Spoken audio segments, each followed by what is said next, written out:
Join me as we learn Chitas together for Parshas Chayei Sara, Sunday Parshas Chayei Sara, which begins in chapter 23, verse 1. Vayiyu Chayei Sara meya shana ve'esri shana, and Sarah's lifetime was 127 years. V'sheva shanim in 7 years, 100 years, and 20 years, and then 7 years. Shnei Chayei Sara was the lifetime of Sarah. One of the first and obvious questions that many ask is why is the Torah reading called Chayei Sara, the life of Sarah, if it talks about the exact opposite, the passing of Sarah? And as the Rebbe explains, it is brought in the Talmud that Ma Zari b'chaim, Afu b'chaim, that this is the Torah reading which tells us about her son Yitzchak's marriage and continuing life and continuing the legacy of Sarah. So therefore, what is the greatest life of Sarah is the fact that her children continue in her ways. As we know, the life of a tzaddik is not life of flesh and blood, but a life of spirituality and the legacy they leave. And this as well is the life of Sarah, that she continues to see her legacy continue through her children, and that's why the Torah reading is called the life of Sarah. Why does the Torah split it up to say Me'ah Shana, Ve'esrim Shana, Ve'sheva Shanim, splitting up the 127 years, putting Shana after each one of them? So Rashi explains as follows. Lekach nichtav Shana b'chol klal uklal. Therefore, he writes Shana by each one of the numbers of years. Leimer lacha, to tell you, shekol echad nidrash liyatzmei, that each one of these years need its own explanation and are alluding to something great. Bas kuf ki bas chaf, when she was 100 years old, she was like 20 years old. Lechet, concerning sin. Ma bas chaf lechata, just like by 20 she had no sin. So too, sharein bas ancient, because a person until age of 20 was not allowed to be punished by the heavenly court, as it's discussed in the tractate of Shabbos there. Af baskuf b'lechet, so too by the time of 100 she also had no sins. Baschaf kebas zayin liyofi, and she was 20 years old. She was like a 7-year-old concerning her beauty, that her beauty has not been taken away from her, and she always stayed a beautiful woman. The Torah, if it tells us already how at her age, why does it have to conclude by telling us Shnei Chayei Sara, this is the lifetime of Sarah? Shekulon shavan l'teva, that they were all her years were good ones. Verse 2. Vatoma Sarah b'Kiryas Arba, and Sarah died in the place called Kiryas Arba, he Chevron, which is Chevron be'eretz Canaan, in the land of Canaan. Vayovei Avram lisped l'Sara v'livkeisa, and Avram came to Beersheva to eulogize her, from Beersheva to Chevron to eulogize Sarah and to weep for her. The Kiryas Arba, why was the place called Kiryas Arba? What does that mean? So Rashi tells us, verse 2, Al Shem Arba Nokim Shayu Sham. If it was Chevron, why was it called Kiryas Arba? Because of the 4 giants who lived there. They were Achimon, Sheish, and Talmin, and their father. Davar Acher, another reason, Al Shem Arba Zuges Shenigbaru Sham. There were 4 couples who were buried in the cave of the patriarchs. The 3 patriarchs, Avram, Yitzchak, Yaakov, with Sarah, Rebecca, and Leah, and then Adam and Eve as well. Ish v'ishtei, husband and wife. Adam, Chava, Avram, Sarah, Yitzchak, Rivka, Yaakov, and Leah. Vayovei Avram, it says, and Avram came. Where was he coming from? So Rashi tells us, Beersheva. Why was he in Beersheva? Why wasn't he with his wife? Because if you recall in last week's Torah reading, he was still there from after the binding of Isaac on Mount Moriah. He went to Beersheva. What did he come for? Lisped l'Sara v'livkeisa, to eulogize for Sarah and to cry for her. So what does this mean? Why does it tell us the death of Sarah right after the binding of Isaac? The death of Sarah is juxtaposed to the binding of Isaac. Rashi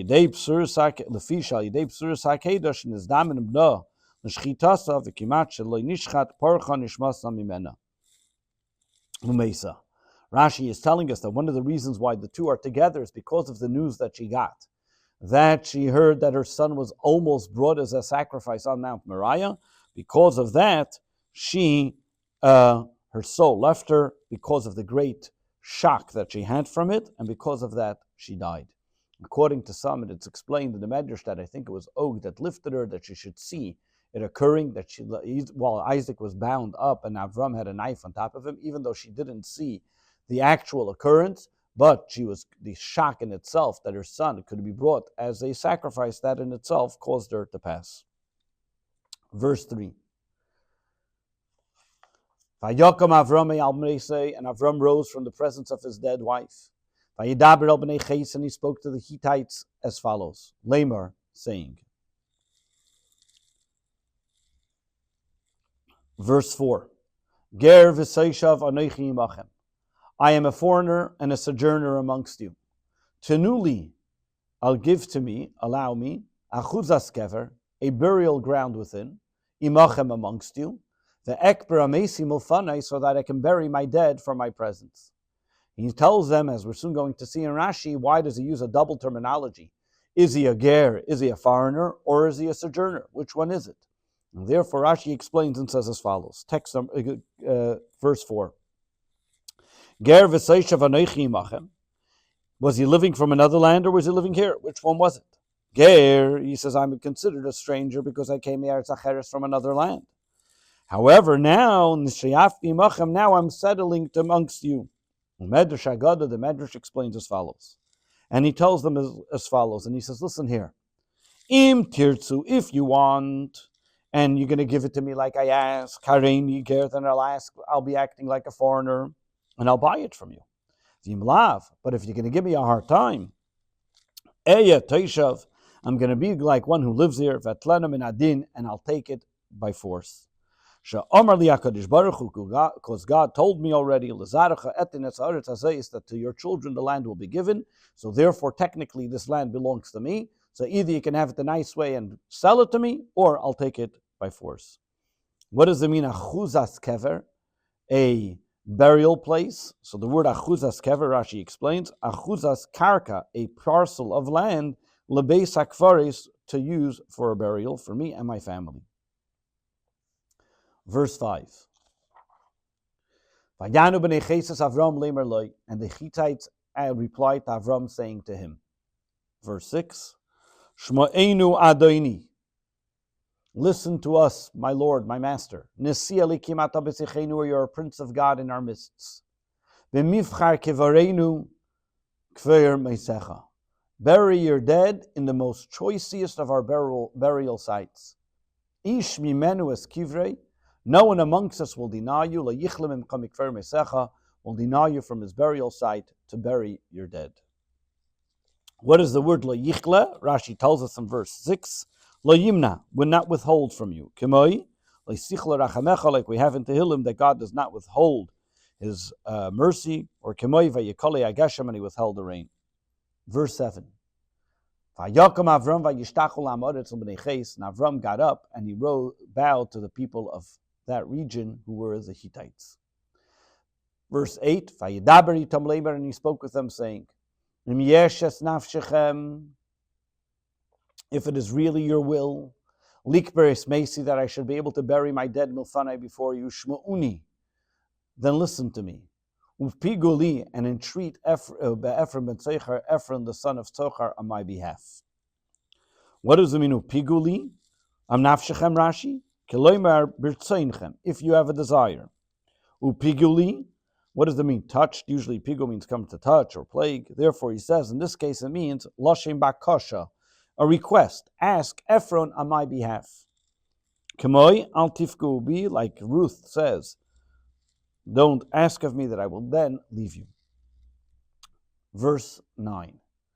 V'yiten li, and he will give to me as ma'aras ha-machpelah, the cave of the Machpelah. Asher loy, that belongs to him, Asher b'ktei sadeyu, that's on the edge of his field. B'kesef moli, I'm willing to pay top dollar, full price. Yitnen ali, he can give it to me, b'seichechem amongst you, lachuz eskever, for a burial ground. Ha-machpelah, Rashi, what does this mean, the Machpelah? What is this cave of the Machpelah? Verse 9. Ma'oras kful, he says, bayis va'aliyah al gabov. It's a house that has like an attic, a 2-story building. And that's why it was called a double cave, because it has 2 stories. Davar acher, another explanation, shekfulu bezuges, that it's a duplicate place for that couples will be buried there. Now, according to many, of course, Avram wanted the place because he knew by divine prophecy that this was the place that Adam and Eve were buried. He did not express that to them because or else they wouldn't sell it to him. So therefore he said, I want to buy this cave of the patriarch, this cave that's double because it has a 2-story, or because he tends to bury couples there. Bekesef Malay, with top dollar, full money. Hashalim kol shevya, I'm going to pay the full price. The King David Amar la Ravna. We also find that later when King David wants to buy the city of Jerusalem or Temple Mount, he says, "I'm going the Temple Mount, the place where the Beis Hamikdash was built, bekesef malay, for top dollar, full amount of money, no discounts whatsoever." Verse 10. The Ephraim Yoshev b'seich b'nei Ches, and Ephraim was sitting seated amongst the Hittites. Vayan Ephraim, and Ephraim answered, Ephraim the Hittite answered, as Avram b'aznei b'nei Ches, in the presence of the Hittites, l'koil b'yishare irei lemer, so that all who came to the city gate can hear what he is saying. The Ephraim Yoshev, the word Yoshev does not have the cholam vav in it. Ksiv chaser, it's missing that vav, because he just became the fellow in charge of the Hittites. Why? Because today a transaction was going to go down between the Hittites and Avram. So they needed Ephraim that he should be considered a great person, an important person, being that Avram was an important person had to sell the property to another important person, and that's why Ephraim was appointed their leader. What does it mean to all the people of their gateway, at the gates of the city? That at that point everybody stopped what they were doing, stopped working, and everybody came to show kindness to Sarah and respect to Sarah that she was being buried. Verse 11. Lo yadoini shma'ini, lo yadoini, no my Lord, shma'ini hasad, shma'ini, listen to me. Hasad nasati lacha, the field I have given to you, v'ma'ora sharbai lacha nasati, and the cave that's in it I have given to you as well. La'einei b'nei ami, and in view of all my compatriots, Nisati alach, I'm giving it to you, kfeir meisecha, go ahead and bury your dead. Verse 11, lo yadoini. So Rashi explains, what does it mean, no my master? Was he not willing to sell it? He said, no, I'm not going to sell it. I'm not going to give it to you for money. I want to give it to you. Nisati alach, I want to give it to you, it's a gift. He said this, I have already given it to you. It's as if I already gave it to you. Verse 13. And Avram bowed before the people of his place. Verse 13. And he spoke to Ephraim, saying, so that all the local people can hear. Lamer saying, if only you would listen to me. Nosati kesef asada, I'm giving you the money of the field. Kach mimeni, take it from me. The ekpres mesi shama, and I will bury my dead there. Verse 13. Achim ata lushmeini, what does this mean? You're telling me that I listen to you and take it chinam, take it without money. Ani yefshi, but I do not want to. Bekach, I'm not interested in taking any freebies. Atim alushmeini. Therefore, you listen to me, halavai v'sishmeini, and maybe at least, if only, you will listen to what I have to say.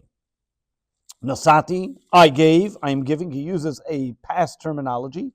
Muchanu etzli, meaning I got the money ready. Valavai nasati l'chakvar, but it should only be as if I gave it to you already. Verse 14. Vayan Ephraim es Avram, lemer lei, and Ephraim replied to Avram, saying to him. Verse 15. Adoini, my Lord, shma'eni, listen up, listen to me. Eretz arba shekel kesef. What's 400 silver shekels worth of land? Beini ubeincha, between you and me. Mahi, what's it worth? Ves meischa kefer, and bury your dead. What was he telling him? As we see over here in Rashi, beini ubeincha, meaning making it worth 400 shekel. Like two friends, me and you. 400 shekel is worth nothing. Just put down the hanachas hamecher, let go of the purchase, and we and just bury her for free. Meaning he's saying, why do we have to handle? This is what it is, and you can bury her, but it's up to you. What did Avram do? Vayishma Avram el Ephraim, and Avram understood what Ephraim really meant when he was saying that what's it worth? Only 400 shekel, but really you can have it for free. Vayishkel Avram el Ephraim, and Avram gave to Ephraim as a kesef asher diber b'oznei b'reicheis, the money that he spoke, and he had mentioned in the presence of the Hittites. Arba meya shekel kesef over laseicher. He gave him 400 shekel, which were the best size shekel, which are negligible for currency wherever you go. Over here we see, while Ephraim said or mentioned the price, Avram really understood what he really wanted and thereby gave him the best top dollar paying for it. Vayishka Avram Ephraim, so Rashi tells us, verse 16, Chaser Vav, it's missing a Vav from the word Ephraim. Lafi Shamar Harbe, he said a lot of money. First, he said a lot, but he didn't even do a little. He said, I'm going to give it to you for free. But then when it came time that he said, I'm willing to pay for it, he didn't even give him a discount. He gave him the top dollar. He took from him the biggest coin that one can ever imagine. That go, the currency where they go everywhere. Because it says a 400 shekel, that's negotiable currency. What does that mean? Negotiable currency, any place that he goes, somebody will accept it. There's a place that the shekel is very big, which are called kantorim, which are worth 100 sloim. Centrish bilaz. And therefore, Avram had to give him the top dollar for it. What do we see from over here is very clearly that when it came to time to paying for Hebron, as Hebron is one of these places that we find in the Torah biblically that we paid for it, and it belongs to the Jewish people, and nobody can take it away from us. This concludes the first Torah reading of Parshas Chayei Sara.